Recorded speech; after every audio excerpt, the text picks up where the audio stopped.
Kenapa sore hari ini datang kepada saya? Kan harusnya datang kepada komposer berbicara Ya, tentang musik, ya, ya mungkin datang kepada sastrawan berbicara tentang narasi narasi-narasi yang akan lirik, ya. disampaikan. Kan ada tuh orang yang punya keahlian Oh ya, misalnya dari mulutnya itu dari niru suara gitar, ya betul betul. niru suara gendang. Beatbox seperti Iya, itu ya. seperti itu. Tidak ada orang yang bisa mengatakan bahwa dendangan saya itu haram.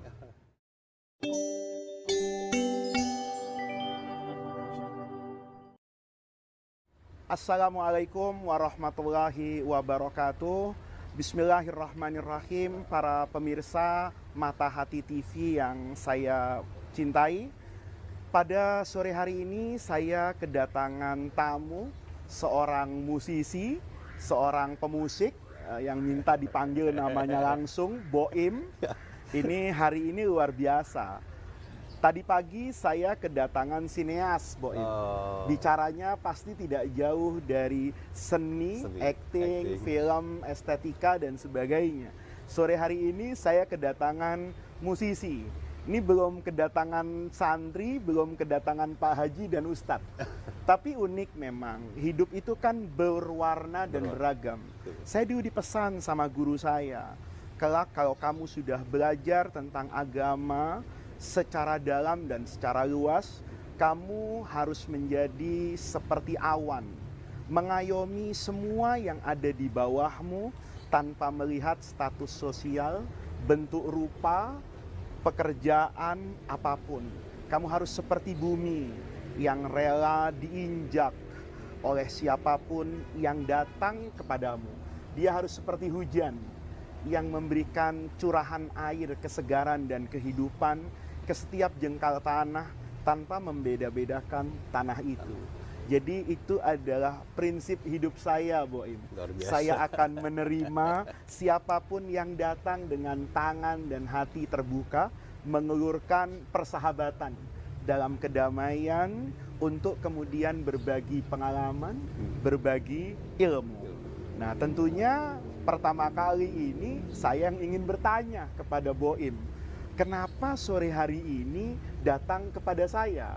Kan harusnya datang kepada komposer berbicara tentang musik, ya mungkin datang kepada sastrawan berbicara tentang narasi-narasi yang akan lirik, disampaikan. Ini datang ke saya gitu loh. Ini apa kira-kira Bang Boy? Sebenarnya datang ke Gus Faiz mau banyak tahu pencerahan sekaligus gitu Ya. aja. Sama ya berteman dengan siapapun seperti yang Gus bilang itu kan memang harus Harus. dan kita harus ngejalanin hidup ini yang seperti filosofi Gus Faiz tadi bilang itu udah terangkum semua di situ. Iya, iya, iya. Intinya datang ke sini mau belajar, mau banyak tahu ya segala sesuatu yang berhubungan tentang musik.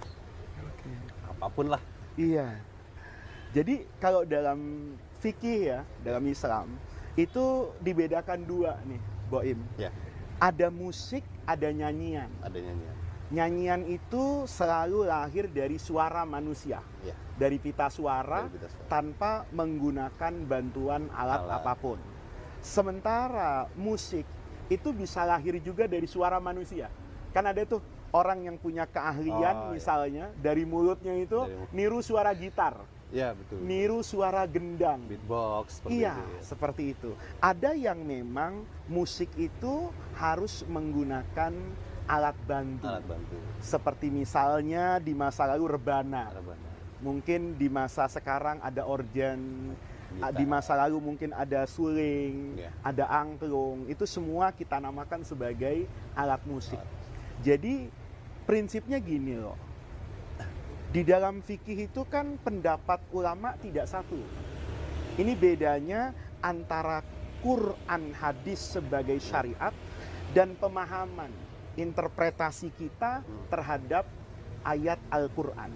Karena ayat Al-Quran hadis itu kan juga menggunakan bahasa, Ya. bahasa yang dipahami oleh manusia. Sementara pemahaman manusia terhadap bahasanya sendiri itu beragam, Bang Boim. Ya. Kalau saya bilang sama Boim misalnya, saya belum makan, itu artinya banyak. Saya belum makan bisa jadi curhat nih sama Boim. Saya diajak nerima tamu dari pagi belum dikasih makan. Artinya ketika saya mengatakan saya belum makan, itu tandanya saya lapar. Bisa jadi saya belum mau makan justru. Tiba-tiba teman-teman kru Mata Hati ini bawa makanan ke sini. Sementara saya baru saja makan. Maka saya katakan kepada mereka, saya belum makan. Artinya saya belum waktunya untuk makan. Kan bisa begitu. Kalau kita teruskan nih, arti kata-kata saya belum makan ini luas sekali. Sama dengan itu. Jadi di dalam khazanah fikih kita, ulama itu membedakan antara bernyanyi dengan bermain musik. Kalau bernyanyi yang murni dari suara manusia, rasanya sulit untuk mengatakan nyanyian itu haram. Karena kita semua pasti pernah bernyanyi. Kita semua pasti pernah berdendang. Itu kan ungkapan hati, Boim ya. Ketika saya senang, kadang di kamar mandi itu, karena mungkin berdendang. Saya sudah lama tidak bersentuhan dengan air. Kepanasan, baju keringatan, tiba-tiba dapat air yang jernih kayak di Sukabumi, kayak di Cisarua. Saking girangnya, saya berdendang. Tidak ada orang yang bisa mengatakan bahwa dendangan saya itu haram. Kan gitu kan? Saya mengungkapkan rasa kegembiraan saya. Kemudian saya menggerakkan mulut saya. Mengekspresikan. Makanya tangga lagu itu misalnya do, re, mi, fa, sol, la, si, do. Itu dalam teman-teman yang belajar Islam, itu juga pernah belajar namanya ilmu arut. Ilmu aswat. Aswat itu ya dari tinggi, rendah. Orang membaca Al-Quran kan juga begitu. Ada tekniknya. Ada tekniknya. Bang Boim pernah lihat kan Qori, itu yang memulainya dengan rendah, tiba-tiba tinggi, rendah, berayun-ayun. Seperti gelombang di lautan.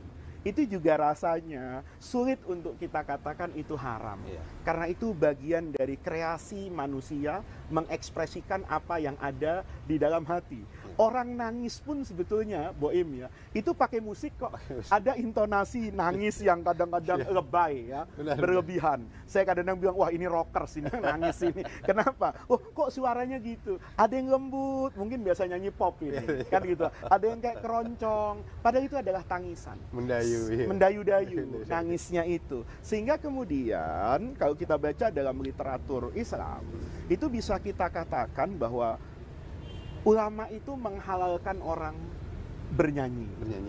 Yang nyanyi lahir dari kemampuan alat tubuh manusia itu sendiri. Nah, itu kita katakan sesuatu yang dibolehkan. Nah, kemudian orang berbicara ke alat musik nih, Boim ya. Alat musik itu tidak bisa kita katakan ini islami atau tidak islami, misalnya ini ada di zaman Nabi atau ini tidak ada, karena itu berkaitan dengan peradaban manusia. Betul. Kan sama toh, Boim kalau pergi umroh ikut Nabi dulu pasti naik unta. Tapi hari ini pasti naik pesawat. Unta dengan pesawat itu tidak harus kita pertentangkan kan? Karena itu hanya menjadi alat sarana. Nah, sama toh di masa Nabi ada perkataan Nabi yang dipahami ini mengharamkan alat musik. Ada. Tetapi pada saat yang sama Nabi juga memerintahkan kita untuk menggunakan alat musik tertentu pada saat kegembiraan, hari raya Idul Fitri, pernikahan. Orang nikah itu kata Nabi a'linuhu biddufi. Bidduf itu ya rebana. Nah, orang kemudian bertanya, tapi kan Nabi hanya membolehkan pada rebana. Nah, Nabi membolehkan pada rebana karena mungkin ya, Boim, di masa Nabi nggak ada organ tuh, nggak ada organ. Sama toh, Nabi dulu bersiwak. Kita sekarang gosok gigi. Sikat gigi kita berbeda dengan sikat gigi Nabi. Tapi kedua-duanya punya substansi yang sama. Kenapa Nabi menyuruh kita bersiwak? Kebersihan mulut. Kenapa saya sekarang menggosok gigi? Kebersihan mulut. Substansinya itu kebersihannya. Sementara siwak, sikat gigi, pasta gigi itu adalah alat. Gitu loh. Tujuan ibadahnya ya kebersihan giginya. Saya pakai sikat gigi nggak bersih ya nggak dapat sunnahnya Nabi. Saya pakai siwak tapi juga siwaknya sudah rusak misalnya, sudah bau misalnya, itu juga tidak dapat sunnahnya Nabi. Oleh karena itu ada ulama yang mengatakan bahwa ini mayoritas seperti guru-guru saya ada di Mesir. Ada guru-guru saya yang dulu di Saudi. Yang mayoritas di Saudi pemahamannya itu haram. Menggunakan alat musik seperti hari ini. Gitar misalnya, piano, itu dihukumi sebagai sesuatu yang apa ini? Yang haram.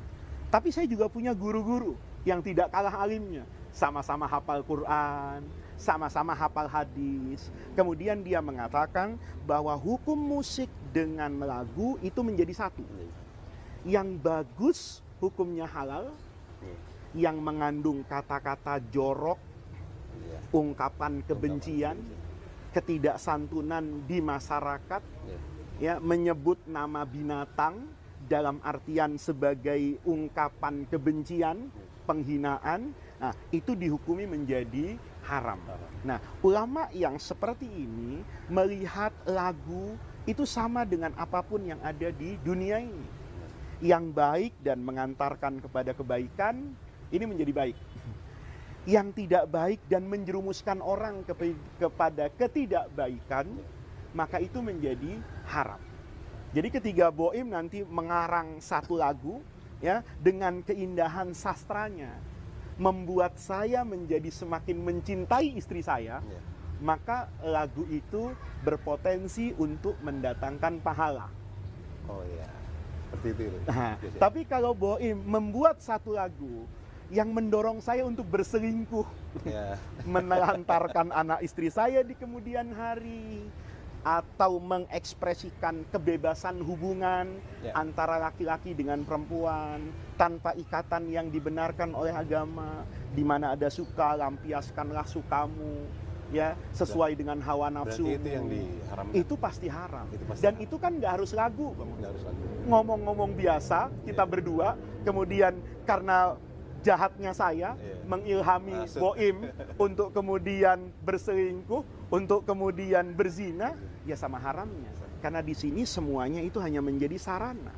Substansinya kemana dia akan menuju. Berarti ulama yang Gus bilang tadi, yang dahulu itu yang bilang musik itu haram, itu dengan alasan yang tersebut. Dengan alasan tersebut. Dan uniknya Boim, kalau kita baca dalam fikih, itu ulama di masa lalu itu justru banyak yang menghalalkan juga. Atau tidak saya katakan banyak lah, ada yang terkenal menghalalkan. Tetapi yang belakangan ini lebih banyak juga yang mengharamkan. Nah, ketika seperti itu, saya harus bijaksana kan. Bijaksana dalam memandang latar belakang keluarnya fatwa. Jadi orang itu dalam agama Boim, ya, itu bukan sekedar harus tahu kenapa ini halal, kenapa itu haram. Tetapi penting buat tahu kenapa ini menghalalkan, membolehkan, kenapa ini mengharamkan. Kan itu bisa jadi pengalaman hidup masing-masing. Boim punya sepatu yang mahal, berenang di laut. Sebelum berenang di laut, sepatunya ditaruh di pantai. Nggak tahu kalau air mau pasang. Maka sepatu yang mahal dibeli ini, sepatu kulit ini, terbawa oleh air, ombak. Boim begitu keluar dari berenang, sepatunya hilang. Keluar kata-kata, laut ini maling. Sepatu saya diambil. Sebaliknya, besok pagi, ada nelayan datang membawa begitu banyak ikan. Dia katakan laut ini dermawan sekali. Tanpa alat pancing yang mahal, tanpa saya harus memasang jala, tanpa tiba-tiba saya tebar itu jala, ikan keangkat begitu banyak, tanpa saya mengeluarkan begitu banyak modal misalnya. Maka dia katakan betapa dermawannya laut. Lihat, itu dua orang memandang laut itu dengan pengalaman yang berbeda. Boim. Kan gitu ya. Boim ketemu dengan saya hari ini, saya ramah. Gimana nggak ramah? Dikasih minum, dikasih makan. Tadi saya habis ke kafe misalnya, ketemu dengan sineas. Saya tidak sedang dalam kondisi yang tidak menyenangkan. Maka Boim akan mengatakan Gus Faiz itu orangnya ramah. Tapi pada satu masa mungkin saya sedang punya urusan rumah tangga, urusan anak. Saya sedang kusut, Anda bertamu. Boleh jadi saya tidak memberikan keceriaan seperti sore hari ini. Nah, oleh karena itu dulu guru saya di Mesir itu berkata, boleh jadi di masa lalu itu yang namanya budaya, akhlak, kepatutan itu terjaga gitu. sangat terjaga. Sangat terjaga. Sehingga ketika dia bermain musik, itu tidak menjerumuskan dia kepada hal-hal yang berdampak luar, iya. negatif. Hari ini misalnya, musiknya sama. Tapi kadang-kadang konser musik yang indah, syair lagu yang indah, Iya. itu tidak mendatangkan keindahan. Penontonnya tawuran, boy. Iya. Banyak terjadi. Guys. Penontonnya tawuran. Tawuran. Misalnya, ketika kita loh kok penontonnya tawuran, pasti orang akan selalu mengaitkan itu kan. Iya. Sedang apa mereka? Konser musik. Padahal boleh jadi ada musik-musik yang baik, ada musik-musik yang menyentuh. Saya tuh suka sama Ebit G. Ade. Saya tuh suka sama Chrisye karena maknanya itu luar biasa. Iya. Ya, ketika bicara tentang syair cinta pun, ya itu disampaikan dengan cara yang luar biasa santun, penuh dengan makna. Kritikan sosial misalnya Iwan Fals, ya kan? Saya pernah dengar misalnya manusia setengah dewa, ya kau urus saja akhlakmu. Itu kan juga merupakan satu hal yang positif. Dari lagu itu kadang-kadang memberi ilham saya loh, untuk menyampaikan kebaikan yang berlandaskan dari Quran dan hadis. Jadi kalau kita mau menilai seperti itu, kesimpulannya di dalam fikih itu semuanya tersedia. Gitu, semuanya tersedia. Dan kita sebagai murid, saya jujur tidak berani melampaui guru-guru saya, yang saya tahu betul integritas moral mereka, kapabilitas keilmuannya. Ketika mereka kemudian satu mengharamkan dan satu menghalalkan, saya mengambil kebijaksanaannya. Oh, yang haram itu boleh jadi guru melihat yang ini. Oh, yang halal itu guru melihat yang ini. Bahkan kalau kita baca Imam Ghazali, itu mengatakan bahwa orang yang mendengarkan lagu, kemudian hatinya menjadi tunduk kepada Allah, menjadi terseret ke lautan kebaikan, itu dia bernilai ibadah. Sementara saat saya misalnya melakukan kebajikan, tapi melahirkan kesombongan, nih, lalu nilai ibadahnya itu akan hilang kan. Saya penting untuk sholat malam, tapi saya penting untuk tidak merendahkan orang yang tidak sholat malam. Kita kadang-kadang begitu sholat malam sekali dua kali, itu sudah merasa jadi orang yang sangat-sangat suci. Nah itu kalau bicara tentang hal-hal yang terkait dengan kehidupan hari ini, dia tidak harus kita baca hitam dan putih. Karena boleh jadi ada orang yang bisa mendengarkan kebaikan lewat lagu. Dan saya tidak bisa hadir ke sana.